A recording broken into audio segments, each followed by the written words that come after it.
working on for a while. Well, I'm excited. I originally, my wife and I made the decision to run because we felt that there were issues in our community, and in particular issues of racial disparity, that were not being addressed. Felt like we could not be the type of city that our children ought to expect of us unless we're willing to pull together and work to address those.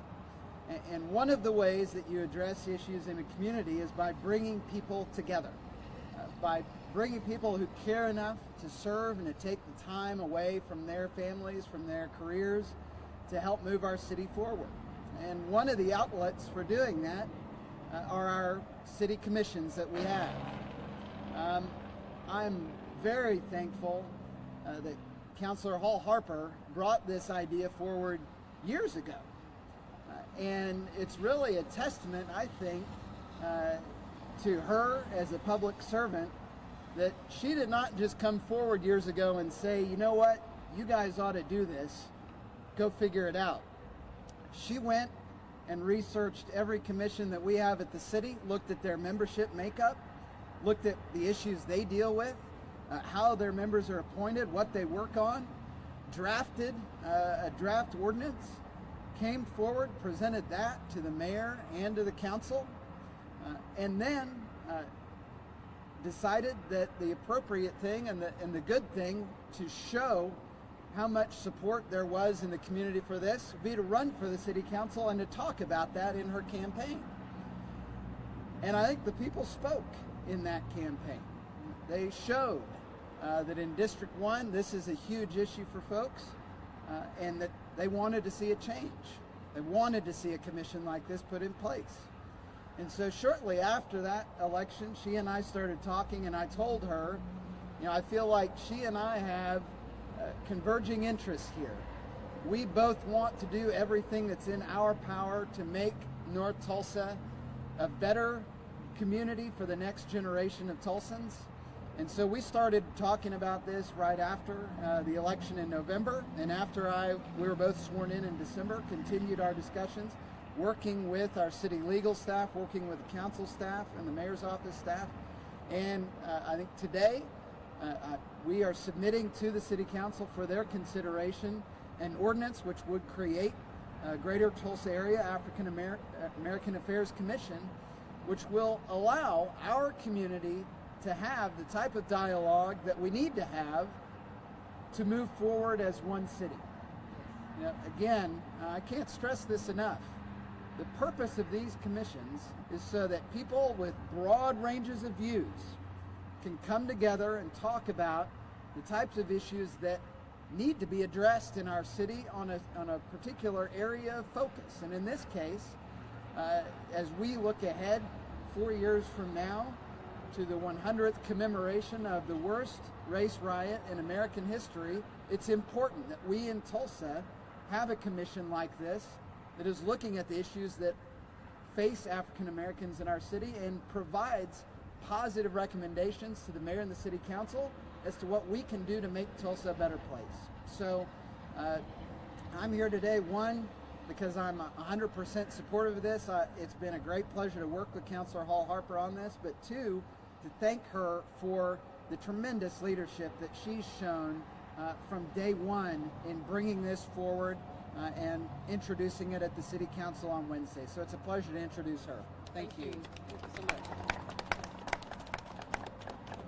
Good afternoon, and thank you so much for taking the time to be here today. Today marks a pinnacle of time for African Americans throughout the Greater Tulsa area. As we celebrate Black History Month, it is exhilarating to announce the submission and creation to the City Council an ordinance that will create the African American Affairs Commission. Nothing could make this moment more exciting than announcing the creation of the African American Affairs Commission right here on this sacred ground, Greenwood, home of Black Wall Street, also known as Little Africa. The reason for having an African American Affairs Commission is to have a central mainframe to advocate for issues such as education, economic development, health, and the political well-being of the African American community. It is my hope that we can build an African American Affairs Commission with progressive individuals who are committed to the betterment of our preeminence and our permanency in this city. This has been a long fight and many defeats during this process. I am reminded of the words of Maya Angelou. You will face defeats in your life, but never let yourself be defeated. I refuse to let District 1 be defeated. With that being said, I would like to take some time to thank those who refused to be defeated with me. Those who sacrificed their time attending meetings, peacefully protesting to let our desires and wishes be heard by our elected officials, the democratic process at its best. I want to thank Representative Regina Goodwin, who couldn't be here today, Mike Reed, Margaret Love, these individuals that were involved in this process since day one when we first presented this information to the previous administration. And so I want to take the time out to acknowledge them, as well as everyone else that came and again just worked with us and wouldn't let this die, because I believe unfortunately there were some people that wanted it to go away. And so it was so exciting and so satisfying to know with the new administration it was an immediate attempt to try to let's move forward and let's make this happen as soon as possible. In fact, Mayor Bynum reached out to me and said he wanted to do it in 2016, but that was too quick. But I certainly appreciate his willingness to move forward in this regard. Just again, thank Mayor Bynum and his staff. His staff has worked diligently in cooperation with the community. It's amazing what we can do when we make something a priority. And that is what we've done as a city, as this new administration. We've made it a priority. And we want this to continue on and be the very best it can be. Tulsa has often been called a tale of two cities. And I think that this is one step in the right direction to bring this to a tale of one city. We still have a long way to go.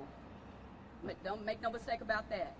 But this is a very good positive step so that we can work together and truly be the city that that everyone can look up to. We can't change the past, but we can write the ending of the tale of this city. And so that's what I'm looking forward to doing. Thank you so much.